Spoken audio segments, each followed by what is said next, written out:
हरे कृष्णा। कैसे हैं आप सभी। तो चलिए, आज है एकादशी। तो आज सुनाएंगे दादी अम्मा को एकादशी व्रत कथा, और व्रत कथा के साथ साथ सुनाएंगे भगवत गीता। अम्मा उठो, एकादशी कथा सुना दो। अम्मा काम तो कर लिया, काम तो चल ही रहा है। ला कथा भी सुना दूँ, क्योंकि आज एकादशी वाले दिन तो मैं ज़रूर ही सुनाती हूँ, चाहे कितना भी लेट क्यों ना हो जाऊँ। लेकिन एकादशी का रूटीन मेरा नहीं बदलता है। दादी अम्मा को ज़रूर मैं एकादशी व्रत की कथा ज़रूर सुनाती हूँ, क्योंकि मैं तो व्रत भी रहती हूँ, लेकिन दादी अम्मा व्रत नहीं रहती, तो उन्हें कथा ही सुनाती हूँ। बैठिए अम्मा, चलो।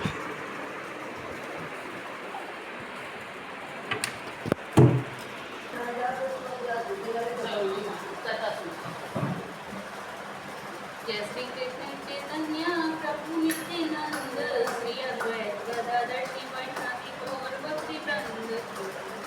पहले सुनाएंगे थोड़ी सी भगवत गीता, जिसका श्लोक है अध्याय 2 का 7वां श्लोक। अविनाशी तु तद्विद्धि येन सर्वमिदं ततं, विनाशमव्ययस्यस्य न कश्चित् कर्तुमर्हति। जिसका अर्थ है कि जो सारे शरीर में व्याप्त है उसे ही तुम अविनाशी समझो। उस अव्यय आत्मा को नष्ट करने में कोई भी समर्थ नहीं है। जिसका अर्थ है कि इस श्लोक में संपूर्ण शरीर में व्याप्त आत्मा की प्रकृति का अधिक स्पष्ट वर्णन हुआ है। सभी लोग समझते हैं कि जो सारे संसार में व्याप्त है वह चेतना है। प्रत्येक व्यक्ति को शरीर में किसी अंश या पूरे भाग में सुख और दुख का अनुभव होता है, किंतु चेतना की यह व्याप्ति किसी के शरीर तक ही सीमित नहीं रहती, किसी के शरीर तक ही सीमित रहती है। एक शरीर के दुख या सुख का बोध दूसरे शरीर को नहीं हो पाता। फलतः प्रत्येक शरीर में व्यक्ति आत्मा है, और इस आत्मा की उपस्थिति का लक्षण व्यक्ति चेतना द्वारा परिलक्षित होता है, और इस आत्मा को बाल के अग्रभाग के 10,000वें भाग के तुल्य बताया जाता है। तो ये रहा 17वां श्लोक दूसरे अध्याय का। अब इसके आगे एकादशी व्रत कथा सुनाएंगे। जय श्री कृष्ण चैतन्य प्रभु नित्यानंद, श्री अद्वैत गदाधर श्रीवासादि गौर भक्ति वृंद। अब ये एकादशी व्रत कथा, क्योंकि आज की एकादशी का नाम कामिका एकादशी व्रत, जो श्रावण मास की एकादशी है, कामिका एकादशी। कामिका एकादशी व्रत कथा है। श्रावण मास कृष्ण पक्ष की कामिका एकादशी का महात्म्य। तो युधिष्ठिर ने पूछा, हे गोविंद वासुदेव, आपको नमस्कार है। श्रावण मास की कृष्ण पक्ष में कौन सी एकादशी होती है, उसका भी वर्णन कीजिए। तो भगवान श्री कृष्ण बोले कि हे राजन सुनो, मैं तुम्हें एक पाप नाशक उपाख्यान सुनाता हूँ, जिसे पूर्व काल में ब्रह्मा जी ने नारद जी के पूछने पर कहा था। तो नारद जी ने प्रश्न किया कि हे भगवान, कमलासन में आपसे यह सुनना चाहता हूँ कि श्रावण की कृष्ण पक्ष में जो एकादशी होती है उसका क्या नाम है, उसके कौन से देवता हैं तथा उससे कौन सा पुण्य होता है। हे प्रभु, यह सब मुझे बताइए। तो ब्रह्मा जी ने कहा कि नारद सुनो, मैं संपूर्ण लोगों के हित की इच्छा से तुम्हारे प्रश्न का उत्तर दे रहा हूँ। श्रावण मास में जो कृष्ण पक्ष की एकादशी होती है उसका नाम है कामिका।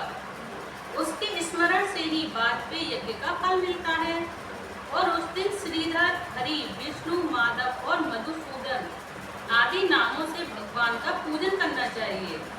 और भगवान श्री कृष्ण के पूजन से जो फल प्राप्त होता है, भगवान विष्णु का, भगवान विष्णु की ही एकादशी होती है अम्मा। भगवान विष्णु की पूजा करनी चाहिए, हर एकादशी पे करनी चाहिए पूजा। तो हर एकादशी पे वही आती है कि एकादशी पर भगवान विष्णु की पूजा करनी चाहिए, जिससे फल मिलता है। और वह गंगा, काशी, नैमिषारण्य तथा पुष्कर क्षेत्र में भी सुलभ नहीं है जिसका पुण्य। और सिंह राशि के बृहस्पति होने पर तथा व्यतिपात और दंड योग में गोदावरी स्नान से जिस फल की प्राप्ति होती है, वही फल भगवान श्री कृष्ण के पूजन से भी मिलता है। वन सहित समूची पृथ्वी का दान करता है तथा जो कामका एकादशी का व्रत करता है वे दोनों समान फल के भागी माने गए हैं। और जो ब्याई हुई गाय को अन्यान्य सामग्रियों सहित दान करता है उस मनुष्य को जिस फल की प्राप्ति होती है वही कामिका का व्रत करने वाले को मिलता है। और जो नर श्रेष्ठ श्रावण मास में भगवान श्रीधर का पूजन करते हैं उसके द्वारा गंधर्वों और नावों सहित संपूर्ण देवताओं की पूजा हो जाती है। अतः पाप वीरू मनुष्यों को यथाशक्ति पूरा प्रयत्न करके कामका के दिन श्री हरि पूजन करना चाहिए। जो पाप रूपी पंख से भरे हुए संसार समुद्र में डूब रहे हैं उनका उद्धार करने के लिए कामिका का व्रत सबसे उत्तम है। और अध्यात्म विद्या परायण पुरुषों को जिस फल की प्राप्ति होती है उससे बहुत अधिक फल कामिका व्रत का सेवन करने वालों को मिलता है। और कामिका का व्रत करने वाला मनुष्य रात्रि में जागरण करके न तो कभी भयंकर यमराज का दर्शन करता है और न कभी दुर्गति में ही पड़ता है। और जो लाल मणि, मोती, वैदुर्य और मूंगे आदि से पूजित होकर भी भगवान विष्णु वैसे संतुष्ट नहीं होते और जैसे तुलसी दल से पूजित होने पर होते हैं, यानी कि किसी भी स्वर्ण जड़ित चीजों से भगवान विष्णु प्रसन्न नहीं होते, और ओनली बस तुलसी दल से उन्हें पूजा जाए तो वो शीघ्र ही प्रसन्न हो जाते हैं। जिससे तुलसी की मंजरियों से केशव का पूजन कर लिया है, जिसने भी तुलसी की मंजरियों से केसरी केशव का पूजन कर लिया है उसके जन्म भर का पाप निश्चय ही नष्ट हो जाता है। जो दर्शन करने पर सारे पाप समुदाय का नाश कर देती हैं और स्पर्श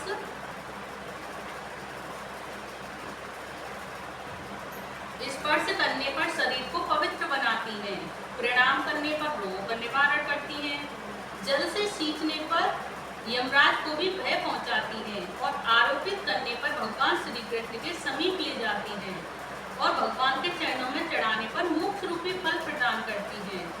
उस तुलसी देवी को नमस्कार है। जो मनुष्य एकादशी को दिन रात दीपदान करता है उसके पुण्य की संख्या चित्रगुप्त भी नहीं जानते।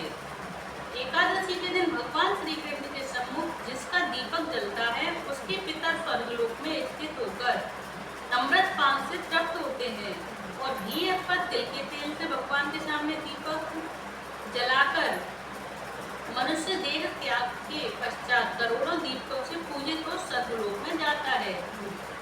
भगवान श्री कृष्ण कहते हैं कि हे युधिष्ठिर, यह तुम्हारे सामने मैंने कामिका एकादशी व्रत की महिमा का वर्णन किया है और कामिका सब पातकों को हरने वाली है। अतः मानवों को इसका व्रत अवश्य करना चाहिए जो यह स्वर्गलोक तथा महान पुण्य फल प्रदान करने वाली है। जो मनुष्य श्रद्धा के साथ इसके महात्म्य का श्रवण करता है वह सभी पापों से मुक्त हो विष्णु लोक को जाता है। तो देखिए ये तो रही कामिका एकादशी व्रत का महात्म्य जो मैंने आप सभी को सुनाया। अब महात्म्य सुनने के बाद अब है इसकी कथा। एकादशी श्रावण मास कृष्ण पक्ष की कामिका एकादशी व्रत कथा जो मैं अभी सुनाती हूँ आप सभी को।